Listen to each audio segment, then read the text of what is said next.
Hello दोस्तों, आज आपका स्वागत है विधान क्लासेस में। हम आज आपको संख्या पद्धति के बारे में बताएंगे कि संख्या कौन कौन सा संख्या जो हमारी ज़िंदगी में, हमारे लाइफ में बहुत महत्वपूर्ण होता है, जिनका हम यूज़ करके आज एक जगह से दूसरी जगह की डिस्टेंस को कवर कर रहे हैं।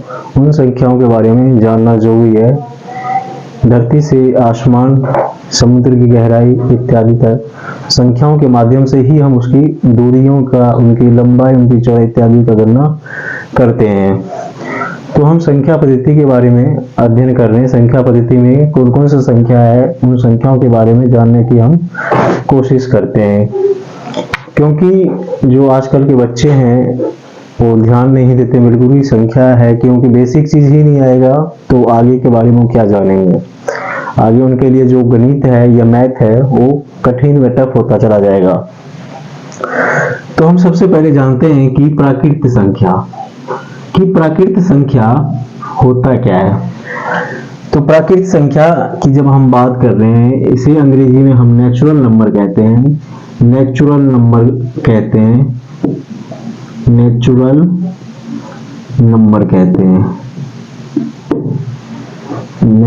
कहते हैं और ये जो होता है इन्हें हम गिनती वाले संख्या भी कहते हैं। ये एक से शुरू होता है, 1, 2, 3, 4, 5, 6 और ये पूरे अनंत तक होता है। क्योंकि हम आगे गिनती नहीं गिन सकते, ये बहुत आगे तक होता है, जिसकी ये अनगिनत है। इसीलिए ये इन्फिनिटी होते हैं, अनंत तक होते हैं। और इसमें जो सबसे छोटी प्राकृत संख्या है वो 1 माना जाता है और बड़ी प्राकृत संख्याओं का पता नहीं, इसलिए हम कहते हैं कि ये अनंत तक होता है। उसके बाद हम बात कर रहे हैं पूर्ण संख्याओं की। उसके बाद हम जो बात करेंगे कि पूर्ण संख्या होता क्या है। जो पूर्ण संख्या है वो पूर्ण संख्या होता क्या है। पूर्ण संख्या होता क्या है। पूर्ण संख्या की जब हम बात कर रहे हैं, पूर्ण संख्या जो है 0 और गिनती वाले संख्या को पूर्ण संख्या कहते हैं। 0 और गिनती वाले 1, 2, 3, 4, 5, 6, 7 इत्यादि अनंत तक ये भी है। कहां तक है बच्चों? अनंत तक। क्योंकि आगे हम संख्या को गिन नहीं सकते हैं। तो अगर क्वेश्चन किया जाएगा, प्रश्न पूछा जाएगा कि सबसे छोटी पूर्ण संख्या क्या है, तो सबसे छोटी पूर्ण संख्या 0 माना जाएगा। क्या माना जाएगा? 0 माना जाएगा। और ये अनंत तक ये भी होता है, क्योंकि गिनती को आप गिन नहीं सकते हो। उसके बाद हम बात कर रहे हैं पूर्णांक संख्या की। किसकी बात करेंगे बच्चों? हम पूर्णांक संख्या की। पूर्णांक संख्या होता क्या है? पूर्णांक संख्या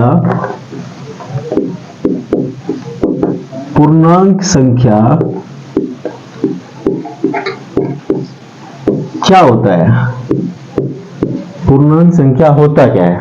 सबसे बड़ी बात है। तो जानने की कोशिश करते हैं कि पूर्णांक संख्या होता क्या है। पूर्णांक संख्या ऋणात्मक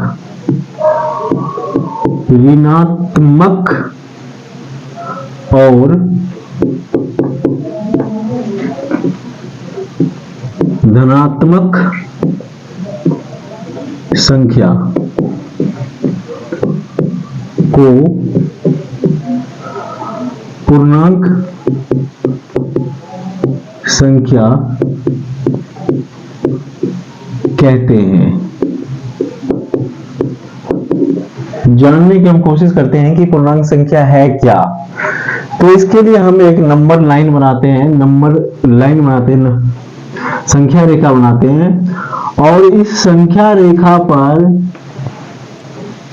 एक उदासीन 0 होता है। 0 से हम विभाजित करते हैं और इस पे जो है ये होता है, इसको हम बोलते हैं लेफ्ट साइड। क्या बोलते हैं? Left side. और इसको बोलते हैं राइट साइड। संख्या रेखा के 0 से दायां तरफ धनात्मक संख्या होता है 1, 2, 3, 4, 5 अनंत तक होता है। कहां तक होता है बच्चों? अनंत तक होता है। ये भी कहां तक होता है? अनंत तक होता है। अनंत तक होता है। और संख्या रेखा के 0 से लेफ्ट साइड जो संख्या माइनस में होती है, क्या इसमें होती है? माइनस में होती है, वो 1 है, 2, 3, 4, 5 किस में होती है बेटा? माइनस में। तो ये संख्या किस में होती है? माइनस में होती है, ऋणात्मक में होती है। संख्या रेखा के लेफ्ट साइड जो संख्या कहलाएगी वो ऋणात्मक संख्या कहलाएगी, ऋणात्मक पूर्णांक कहलाएगी। जबकि 0 से दायां तरफ या राइट साइड जो संख्या कहलाएगी वो अनंत तक होगी और ये धनात्मक संख्या कहलाएगी, अर्थात धनात्मक पूर्णांक कहलाएगी। कहने का अर्थ है कि पूर्णांक संख्या जो होती है दो प्रकार की, ऋणात्मक और धनात्मक होती है। संख्या रेखा के 0 की तरफ संख्या बिंदु जो है आपका, संख्या रेखा जो है 0 से बाएं तरफ जो संख्या कहलाएगी वो ऋणात्मक संख्या होगी, ऋणात्मक पूर्णांक कहलाएगी। जबकि 0 से दाएं तरफ जो संख्या होगी वो क्या कहलाएगी? धनात्मक पूर्णांक संख्या कहलाएगी। तो आपको अच्छे से समझ में आ गया बच्चों। अगर को पसंद आ रही हो वीडियो तो लाइक करें, सब्सक्राइब व शेयर करें और कमेंट करके अगला क्वेश्चन पूछ सकते हैं धनात्मक संख्या के बारे में व ऋणात्मक संख्या के बारे में कि क्या होता है। इसके आगे हम अगले पार्ट में पूर्णांक संख्या के बारे में डिटेल से बात करेंगे। तो अगली संख्या जो है, हमने अभी तक जो बच्चों पढ़ लिए हैं कि प्राकृत संख्या क्या होता है, पूर्ण संख्या क्या होता है, पूर्णांक संख्या क्या होता है। अब हम जानने की कोशिश करते हैं कि सम संख्या क्या होता है। सम संख्या क्या होता है? सम संख्या क्या होता है?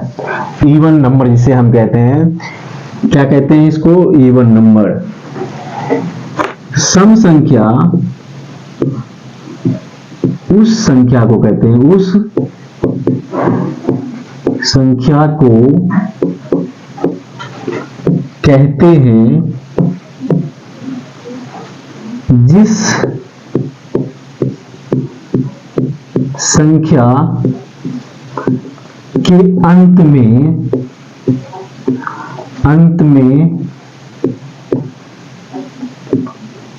0 हो, 2 हो, 4 हो, 6 हो, 8 हो आदि।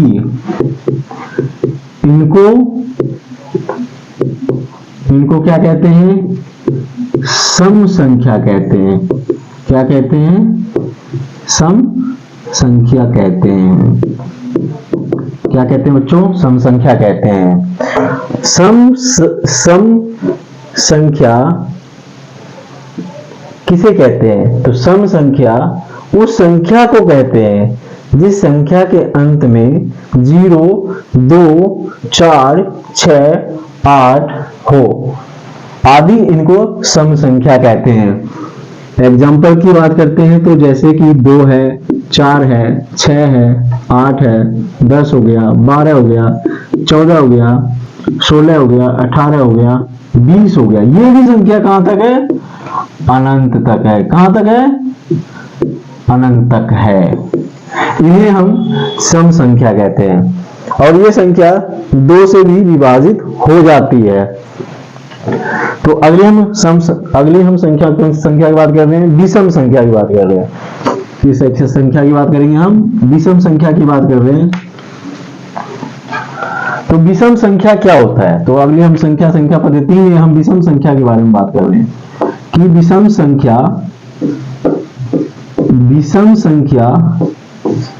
क्या होता है। विषम संख्या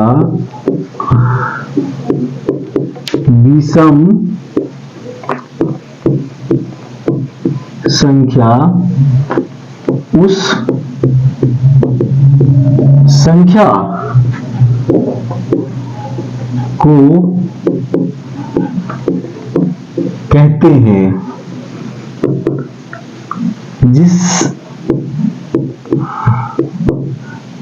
जिस संख्या के अंत में 1, 3, 5, 7, 9 हो। जैसे क्या कहलाएगा विषम संख्या? 1, 3, 5, 7, 9, 11, 13, 15। ये भी संख्या जो होगा अनंत तक होगा। कहां तक होगा? अनंत तक, क्योंकि संख्या आगे का पता नहीं है, ये अनगिनत है। इसीलिए अब आपसे पूछा जाएगा कि सबसे छोटी विषम संख्या क्या है, तो 1 है। 1 है सबसे छोटी विषम संख्या, और ये संख्या 2 से विभाजित नहीं होती। ये संख्या 2 से विभाजित नहीं होती है। इन्हें हम विषम संख्या कहते हैं। इन्हें हम क्या कहते हैं? विषम संख्या कहते हैं। इन्हें हम क्या कहते हैं? विषम संख्या कहते हैं।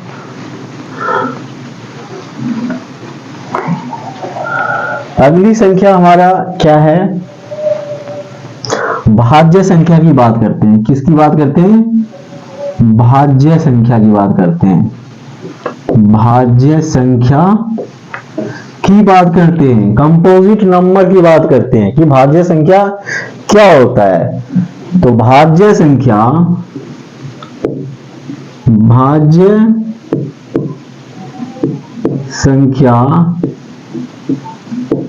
उस संख्या को कहते हैं, उस संख्या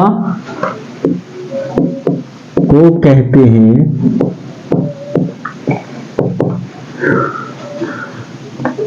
हैं जिसके गुणनखंड 2 या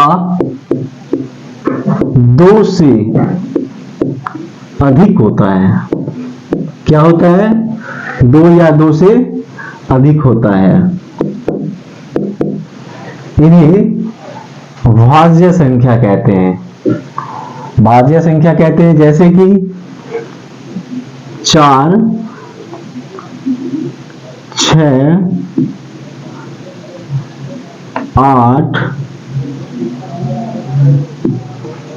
9, 10, 12, 14, 15, 16, 18, 20 आदि। क्योंकि ये भी क्या है? अनंत है। क्या है ये? अनंत है। इसकी गिनती नहीं कर सकते, क्योंकि अब देख लो बच्चों की 4 है, 4 का जो फैक्टर करते हैं, 4 का जो गुणनखंड निकालते हैं, 4 का गुणनखंड क्या होता है? 4 का गुणनखंड क्या होता है? 4 का फैक्टर क्या होता है? 4 का फैक्टर आपका निकलेगा, 4 को अगर हम तोड़ते हैं तो क्या होता है? 1 और 2 होता है। और क्या होता है? 1 और 2 होता है। और 4 अपने से भी विभाजित लगता है। तो आप इसको इस तरह भी कर सकते हो कि 4 का गुणनखंड क्या होता है? 1 होता है, 2 होता है और 4 स्वयं होता है। तो ये क्या 1 से अधिक हो गया? 1 भी होता है, 2 भी होता है, 4 भी होता है। इन्हें भाज्य संख्या कहते हैं। जैसे कि 12 का ले लो, 12 का गुणनखंड क्या होता है? 12 का फैक्टर क्या होता है? 12 का गुणनखंड क्या होता है? इसका 1 हो गया, 2 हो गया, 3 हो गया, 4 हो गया, 6 हो गया और स्वयं 12 होता है, क्योंकि ये दो या दो से अधिक है, इन्हीं से विभाजित भी होता है, इसीलिए ये भाज्य संख्या कहलाती है। सबसे छोटी भाज्य संख्या क्या है? 2 है। अब आपसे पूछा जाएगा कि सबसे छोटी भाज्य संख्या क्या है? सबसे छोटी भाज्य संख्या क्या है? 2 है। 2 अपने आप से विभाजित भी होता है।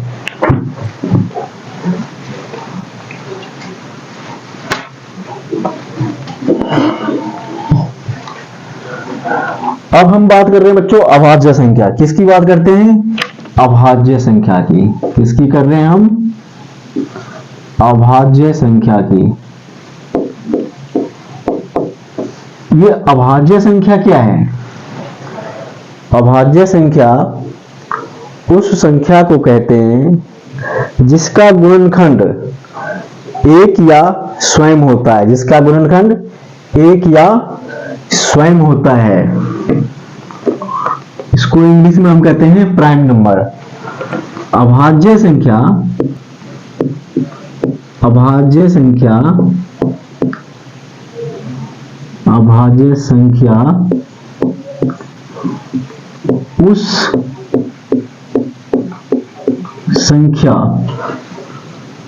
को कहते हैं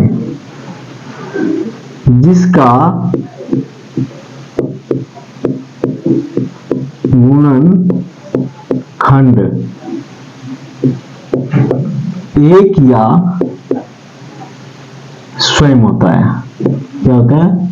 स्वयं होता है। जैसे 2, 3, 5, 7, 11, 13, 17, 19, 23 आदि या अनंत तक, इसीलिए इसको इन्फिनिट कहते हैं, क्योंकि ये आगे और हो सकता है। क्योंकि आप 2 देख लो कि 2 जो है इसका जो फैक्टर होगा स्वयं होगा, 1 या 2 स्वयं होगा, या 1 से लगेगा या अपने आप से लगेगा। इसी तरह आप चेक कर सकते हो 5 का 5 भी स्वयं लगेगा, 1 या 5 स्वयं होगा। 19 का भी चेक कर लो, 1 होगा या स्वयं 19 होगा, क्योंकि इनका जो गुणनखंड है सिर्फ क्या है? 1 है या फिर स्वयं 2 है। 1 या स्वयं में 5 है, 1 स्वयं में 19 है। मतलब ये अपने ही टेबल से, ये अपने ही पहाड़े से विभाजित होगा, ना कि दूसरे संख्या से भी ये होगा। इसीलिए ये क्या कहलाएंगे? अभाज्य संख्या। सबसे छोटी अभाज्य संख्या क्या है? सबसे छोटी अभाज्य संख्या क्या है? 2 है। सबसे छोटी अभाज्य संख्या क्या है? 2 है। और सबसे बड़ी अभाज्य संख्या क्या? पता नहीं, वो अनंत है। क्या है? अनंत है। क्योंकि संख्या के बारे में जानना जरूरी है कि संख्या का उपयोग ही हमारे लाइफ को, हमारी जिंदगी को आगे बढ़ाती है। संख्या के बिना आप गिन नहीं सकते, नहीं तो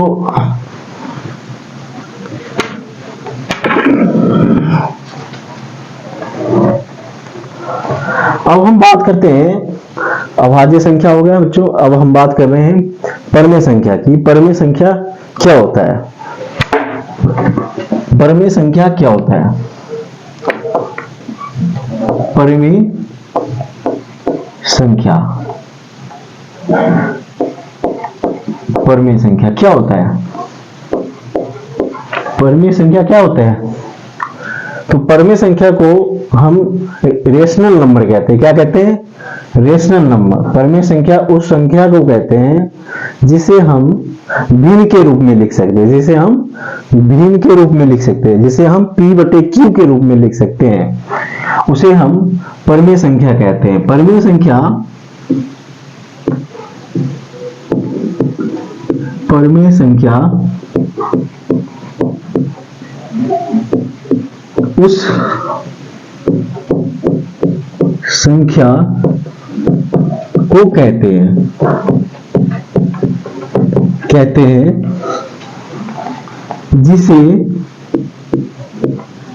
जिसे हम P/Q के रूप में, P/Q के रूप में, P/Q के रूप में लिख सकते हैं। और Q जो है वो आपका जीरो नहीं होना चाहिए। Q है आपका जीरो नहीं होना चाहिए, क्योंकि भिन्न जो होता है, भिन्न जो होता है वो क्या होता है, अंश बटे हर होता है, या P बटे Q के रूप में लिख सकते हैं। जैसे कह सकते हैं कि दो जीरो जीरो दो जीरो एक दो तीन चार, 2/5, 6/7, 8/9 आदि, ये सब क्या कहलाएगा, ये भिन्न जो है P बटे Q के रूप में है, अर्थात जिसे कह सकते हैं कि परमेय संख्या है, क्योंकि ये सारे संख्या क्या है, परमेय संख्या है। अगर आपके सामने क्वेश्चन कर दिया जाएगा कि भाई जीरो जो है क्या ये भिन्न है, क्या ये भिन्न है, क्या ये परमेय संख्या है, हाँ, तो हम कह सकते हैं कि हाँ, जीरो जो है वो रैशनल नंबर है। क्या है, रैशनल नंबर है। तो कैसे है, आपको मैंने बताया था कि आपका Q जीरो नहीं होना चाहिए, क्योंकि सभी नंबरों के नीचे एक हमेशा होता है, इसीलिए जीरो को हम नीचे एक रख देंगे। जीरो से बड़ी संख्या एक हो गई है, तो हम कह सकते हैं ये किस रूप में लिखा गया है, P बटे Q के रूप में लिखा गया है। इसीलिए कह सकते हैं जीरो भी एक परमेय संख्या है। क्या है ये, परमेय संख्या, क्योंकि हम इसे P बटे Q के रूप में लिख सकते हैं, और जिस संख्या के नीचे कुछ नहीं होता है उस संख्या नीचे एक हमेशा होता है, तो उस संख्या को हम क्या कह सकते हैं, उस संख्या को हम परमेय संख्या कह सकते हैं, रैशनल नंबर कह सकते हैं, और ये संख्या भी अनंत तक होता है। अगली संख्या हमारा क्या है, अपरमेय संख्या। क्या है अगली संख्या, अपरमेय संख्या। कि अपरमेय संख्या होता क्या है, हमने पढ़ा अभी कि परमेय संख्या क्या होता है, प्राकृतिक संख्या क्या होता है, पूर्णांक संख्या क्या होता है, पूर्ण संख्या क्या होता है। तो हम बात कर रहे हैं अपरमेय संख्या की। तो अपरमेय संख्या क्या होता है, अपरमेय संख्या क्या होता है, तो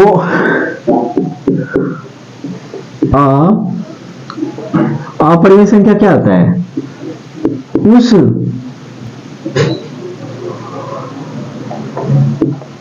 उस संख्या को कहते हैं जिन्हें P बटे Q के रूप में नहीं लिखा जाता, लिखा जाता है। जैसे पाई क्या है, एक अपरमेय संख्या है, √2, √3, √5, √7, √11, √13, ये सारे क्या है, इनफिनिट तक है, अनंत तक है। तो हम कह सकते हैं कि अपरमेय संख्या को P बटे Q के रूप में नहीं लिख सकते हैं, P बटे Q के रूप में नहीं लिख सकते हैं, इन्हें अपरमेय संख्या कहते हैं, या कह सकते हैं जिनका रूट कंप्लीट नहीं निकलता है, जिसका इन संख्या को अपरमेय संख्या कहते हैं। आप सभी को समझ में आया होगा कि संख्या पद्धति क्या है और किन किन संख्याओं की हम बात कर रहे हैं, और ये संख्या हमारे लिए कितनी महत्वपूर्ण हो, चाहे वो छोटे एग्जाम से लेकर बड़े एग्जाम, चाहे वो एसएससी का हो, चाहे एसएससी सीजीएल हो, चाहे 4th ग्रेड का जॉब क्यों ना, चाहे यूपीएससी का क्यों ना, इन संख्याओं के बारे में जानना जरूरी है, क्योंकि मूलभूत संख्या के बारे में जानने के बाद ही हम बड़े से बड़े सवाल, बड़े से बड़े सम को हम हल कर सकते हैं। अगर संख्या पद्धति के बारे में ज्ञान नहीं होगा तो हम संख्या के बारे में हम आगे सम्स नहीं कर सकते, क्योंकि आसान सम्स भी हमारे लिए टफ व आसान हो सकता है। तो प्यारे दोस्तों, अगर आपको ये संख्या पद्धति के बारे में समझ आया होगा तो आप हमें कमेंट करके भेज सकते हैं। अगला क्वेश्चन पूछ सकते हैं कि संख्या पद्धति से संबंधित कि इनका यूज कहाँ कहाँ है, प्रयोग कहाँ कहाँ है। उन संख्याओं को हम अगली पार्ट में बनाएंगे। अगर पसंद आए तो आप लाइक, शेयर एंड सब्सक्राइब करें। आपका धन्यवाद।